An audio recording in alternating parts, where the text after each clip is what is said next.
I think what they did is use tactics of fear and division in order to accumulate votes and support in lieu of having an actual imagination of what this country could be if they implement policies that make the lives of ordinary Americans better.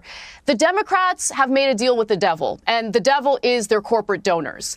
And since their corporate donors want very specific things for the donations that they're providing to these politicians, and usually that's policy that does not bode well for American workers. Anna Kasparian went on Piers Morgan, and Piers Morgan brought up this old clip here to play to Anna Kasparian to get her thoughts on her reaction to Donald Trump winning the 2016 presidential election, where she had an absolute meltdown. She went crazy on the voters who voted for Donald Trump, more specifically on the women who voted for Donald Trump. And this time around, Anna Kasparian's response to Donald Trump winning the 2024 presidential election is so shocking to not just her own fan base and the Young Turks fan base. And, you know, it's so different from what Anna Kasparian would normally say. It's also so different that it changed Cenk Uygur's whole opinion on the whole thing, I believe. Cenk Uygur's completely doing a 180 on a lot of his beliefs, especially around Donald Trump and around the left wing, really attacking the left wing recently on shows like Piers Morgan as well. Now Anna Kasparian is stunning even Piers Morgan with her responses to the questions that Piers Morgan asked her. Let's get into this clip here where, like I said, Piers Morgan plays this old clip of Anna Kasparian melting down on the Young Turks over Donald Trump winning the 2016 presidential election. And then her thoughts afterward on this clip are what's really shocking to Piers Morgan, to me, and definitely to the Young Turks fan base. And the reason why is because, look, I don't think that you're a single issue voter. I just think you're dumb. Okay, I think you're fucking dumb. When you vote for someone who openly treats women like second-class citizens, who talks about them as if they're nothing more than a piece of meat, who has been accused of sexually assaulting them, who has been caught on tape talking about groping them and grabbing them by the pussy without consent, yeah, you're an idiot. You're an idiot. So, Anna, have you moderated your view of Trump voters this time around? To say the least. That video I am not proud of, I will say that. And, you know, I had a very emotional reaction to news that Trump won in 2016. I was totally blindsided by it. And to be quite frank, I think that attacking voters is one of the worst things you can do. These are our fellow Americans, regardless of who they vote for, what they think. In order for this great experiment in America to work, we have to respect each other. And so that was 8 years ago. I'd like to think that I've matured since then, and I hope that I can prove that maturity through the work that I do today. You said 5 days before the election. It's actually shocking, man. Like, I was saying the entire time after the presidential election, after Donald Trump won, that the leftists are either going to act in one of two ways. They're either going to just double, triple down on what they normally do and keep blaming, you know, the Latinos and the Latino men, the uneducated white women, keep doing the identity politics thing and double and triple, quadruple down on that. Or there's going to be some here and there that have a complete wake-up call. Anna Kasparian was already well on her way to a wake-up call. Donald Trump winning the 2024 presidential election, not just winning the electoral college, but also the popular vote, 100% was like the final wake-up call that Anna Kasparian needed. And it was such a big wake-up call to the left that even Cenk Uygur woke up. And like I said earlier, he goes on shows like Piers Morgan now and just annihilates the leftists on those shows because they're so unhinged, because they are doubling and tripling down on the BS that lost them the election. Now people like Anna Kasparian are coming around, and she's one of the rare cases, luckily for us, because if all of them woke up like Anna Kasparian is waking up and saying the things that she's saying, we might be in some trouble. But luckily, we still have a lot of Whoopi Goldbergs and Bill Maher's out there to hold us over and keep us winning the next elections, hopefully. You posted this, I think, to X. I don't support Trump. I also don't think it's helpful to call him a fascist or a Nazi. Those words actually mean something beyond not liking a candidate. I mean, I completely agree with you. And I respected you for saying that. Because actually, the over-demonization of Trump, all it did was help him and damage the left anyway. I mean, it was an act of self-harm because most reasonable-minded people went, well, hang on, Hitler killed 12 million people. What are you talking about? And if he was such a terrible fascist, why didn't he behave like a fascist for 4 years when he had the chance? And the truth is he didn't. You know, January 6th was awful, and I wrote that at the time and said it at the time. But other than that, where you could construct an argument for this was the kind of thing you would see in a sort of a banana republic. There's nothing about Trump's first term which screamed fascism to me. And I felt that persistent attack and he's the new Hitler was just ludicrous. Mm-hmm. Well, it's insulting for like the Jewish community that, of course, was victimized by Hitler. It kind of downplays or minimizes the severity and the brutality of Hitler and what he. If you enjoy content like this, then make sure to leave a like and subscribe to the channel. It really does help me out a ton. Let's get back to the video. Carried out. But, you know, I think that just to play devil's advocate, those who kind of use phrases or words like fascist in order to describe Donald Trump, you know, they're not using it in an academic sense. They're using it in regard to some of the, you know, authoritarian tendencies that we heard about regarding Donald Trump in his first term.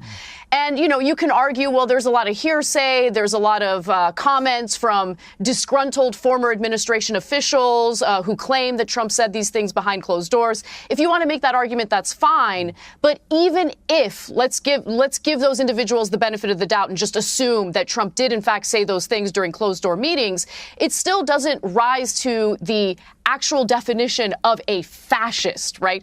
I mean, where are the brown shirts? You know, where is the militarized citizenry that's going to carry out, you know, Trump's dirty deeds? It's a type of hyperbole that I don't think Democrats, and I'm not talking about the voters, I'm talking about Democrats in positions of power, genuinely believed. I think what they did is use tactics of fear and division in order to accumulate votes and support in lieu of having an actual imagination of what this country could be if they implement policies that make the lives of ordinary Americans better. The Democrats have made a deal with the devil, and the devil is their corporate donors. And since their corporate donors want very specific things for the donations that they're providing to these politicians, and usually that's a policy that does not bode well for American workers. Well, dude, like that is the most based I have ever heard Anna Kasparian ever be, ever. She's 100% correct, dude. The Democrats have been fear-mongering to their voter base for the longest time. Oh, if you elect Donald Trump, he's going to put black people back in poverty. You know, if you elect Donald Trump, he's going to make sure women can never have the right to vote. If you elect Donald Trump, he's going to overthrow democracy. All these bad things are happening. The problem with all of that stuff is a lot of the idiots out there believed it, but not enough. Obviously, Donald Trump won the popular vote. The problem with all of those things is because they've been fear-mongering for so long, and we have the internet, and we have some sites who, you know, have at least kind of free speech, you know, like Twitter, sites like that have kind of free speech a little bit. So we get honest information from multiple different sources. We're able to see that they've been lying for most of the fear-mongering attempts. They've been completely lying. Sometimes every once in a while, they try to make us scared and they end up being correct. I guess, you know, needle in the haystack type situation. But most of the time they're lying. And even the average person out there is able to see how much the government and how much these politicians have been lying to us. So whenever somebody's like, oh, if Donald Trump gets elected, if you vote for Donald Trump, he's going to overthrow democracy. People are just like, yeah, okay, whatever. Like that's probably not going to happen. Just like all the other things that you promised was going to happen never actually happened. All these other bad things that you claimed were going to happen to us during 2020 never actually happened. You know, and I mean, I can't even tell you, I don't want to jinx anything. I really hope it doesn't happen. And I do believe we are closer, you know, too close for comfort, I'll say. But they've been saying World War III has started every other week for the last 2-3 years. Honestly, longer than that. You know, once Donald Trump took office, every single drone strike Donald Trump did, World War III has started. Like they want it to start so bad, you know, and they just try to fearmonger people into thinking that it's always starting. Both sides do it. The left does it a whole lot more, though, and it's not really working anymore because the average person in the United States now has access to so much information and it has been lied to over and over and over again that nobody believes the fear-mongering anymore. And it just doesn't work. And Anna Kasparian is spot on with that, 100%. What Democrats tend to do is lean into tactics of fear, or they talk about culture war issues, right? They lean into the culture war. And every election cycle, they get more and more maximalist with what they claim they want to carry out on these culture war topics. And they've gone too far. And I think Americans have kind of fought back against them. You gave some, 3 events that you've referenced, which made you reassess your political alignment. The first one was when you revealed you'd been sexually assaulted by 2 homeless people in LA in 2022, and you were accused of stigmatizing your unhoused neighbors, which was a staggering response to a woman revealing she'd been sexually assaulted. Tell me about that. Right. I mean, you know, I hate having to like relive it, but yeah, I was walking my dog and there were 2 men coming toward me. But, you know, living in Los Angeles, there is a large homeless population, and I had never been, you know, victimized by anybody before. So I didn't think much of it.